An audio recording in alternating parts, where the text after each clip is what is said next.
Welcome to a special edition of World News, and behind me, St. Peter's Basilica, the Vatican, the end of a day bursting with history, majesty, and just hours ago, a first message to the world from the cardinals. Black smoke, lots of black smoke, signaling no pope, not yet. And right now, the cardinals are back in their quarters after taking the solemn vows in front of 1.2 billion Catholics watching from around the world. The last we saw them today, the words ending this sacred and secret ritual. Extra omnes.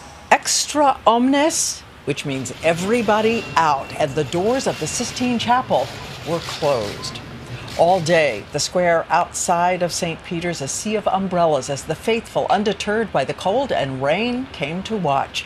And ABC's Josh Elliott reports from there tonight. As you know, Diane, it was a rainy day here in Rome, but it couldn't dampen the pageantry and ritualistic spirit of this first day of conclave. It was a day that started with ceremony and then solemn prayer and, as ever, anticipation.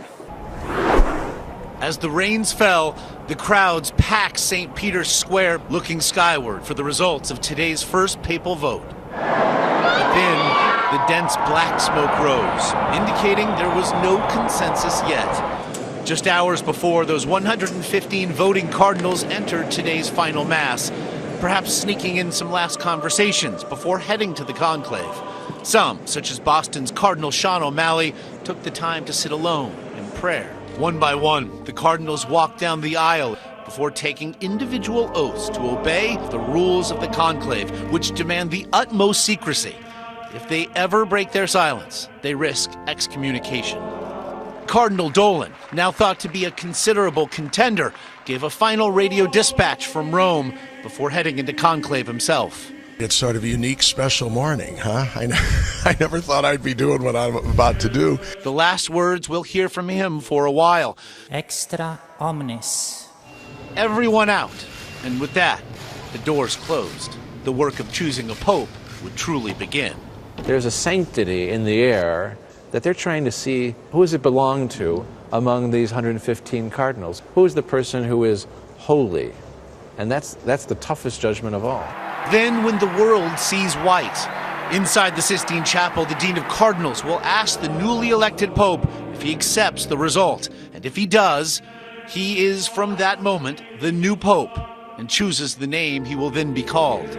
Next, he walks to the nearby Room of Tears, so called because some newly elected popes have in the past cried there as they absorbed the enormity of the moment. He then dons his new robes, puts the papal ring on his finger, and is led down the Hall of Blessings to the central window of St. Peter's Basilica, where he is introduced to the masses with a simple Latin phrase, Habemus Papam, we have a pope. And until then, Diane, the world's wait continues. And if history is any indication of how long this might take, keep in mind that none of the last four conclaves lasted more than 3 days. But also keep in mind, the last conclave to go more than 5 days was back in 1831. That one, Diane, took 50 days. Everyone had to pack a lot of bags then. Thank you so much, Josh. And ABC's Cecilia Vega was also moving through the crowds in St. Peter's today and found a flock both devout and some people defiant. As one of the Catholic Church's holiest rituals went on inside, outside a moment of chaos. Just steps away from St. Peter's Basilica, these women took their tops off to protest what they call patriarchy in the church. They met their match with Vatican police. Authorities pounced, and police shoved away the media. Security is on high alert, with thousands of pilgrims packed into this holy site. Many of those pilgrims started their day in prayer at this Mass to send the cardinals on their way. For hours, people waited outside to get a spot here in St. Peter's Basilica just to catch a glimpse of one of these men who are walking down the aisle today. One of them will be the next pope. Others braved Rome's pouring rain, waiting for that single smoky sign.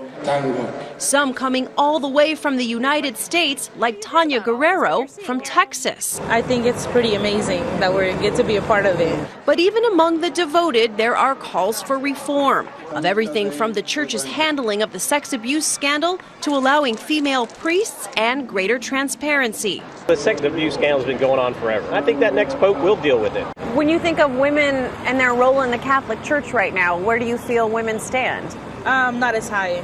Not as high.